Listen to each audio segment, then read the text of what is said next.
بسم اللہ الرحمن الرحیم۔ رسول اللہ صلی اللہ علیہ وسلم نے ارشاد فرمایا، سلام کو پھیلاؤ تاکہ تم بلند ہو جاؤ۔ جو درجہ خاموشی کی وجہ سے انسانوں کو ملتا ہے وہ 60 برس کی نفل عبادت سے بہتر ہے۔ معاف کر دینے سے اللہ تعالیٰ عزت میں اضافہ فرماتا ہے۔ لوگوں پر ایک ایسا زمانہ آئے گا جس میں آدمی اس بات کی پرواہ نہیں کرے گا کہ اس نے جو مال کمایا ہے وہ حلال ہے یا حرام ہے۔ سود دینے اور سود لینے والوں پر اللہ لعنت کرتا ہے۔ جب اللہ کسی انسان سے محبت کرتا ہے تو لوگوں کے دلوں میں اس کی محبت ڈال دیتا ہے۔ جب تم کسی شہر میں پہنچو تو سب سے پہلے وہاں کی پیاز کھا لو تو اس شہر کی بیماریاں تم سے دور رہیں گی۔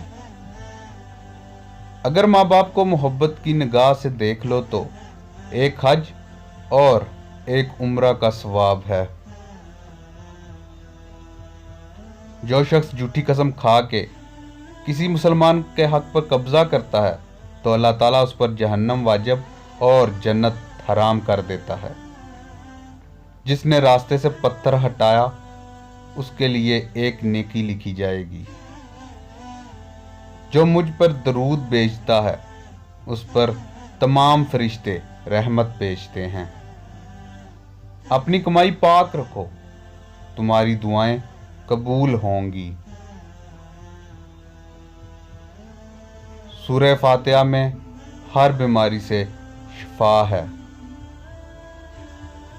آزمائش جتنی سخت ہوتی ہے اس کا بدلہ بھی اتنا ہی بڑا ملتا ہے۔ جو مسلمان اپنے مسلمان بھائی کی غیبت کرنے سے باز رہے اللہ اس کو دوزخ کی آگ سے ضرور بچائے گا۔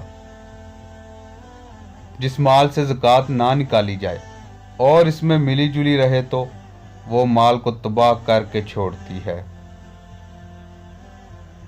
جس بندے نے کسی کو کپڑا پہنایا وہ یقیناً اس وقت تک اللہ کے حفظ و امان میں رہے گا جب تک کہ اس کے جسم پر اس کپڑے میں سے کچھ بھی رہے۔ جو چیز سب سے زیادہ جنت میں داخل کرے گی وہ اللہ تعالیٰ کا ڈر اور اچھا اخلاق ہے۔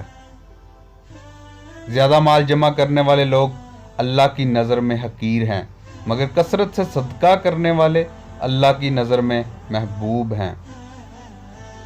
کسی ضرورت مند انسان کے لیے سفارش کرنے پر بھی ثواب ملتا ہے۔ اپنے کو گناہ سے بچانا، کیونکہ گناہ کرنے سے اللہ تعالیٰ کا غضب نازل ہو جاتا ہے۔ باب جنت کے دروازوں میں سے بہترین دروازہ ہے۔ جو مجھ پر ایک بار درود شریف پڑھے گا اللہ تعالیٰ اس پر 10 رحمتیں نازل فرمائے گا۔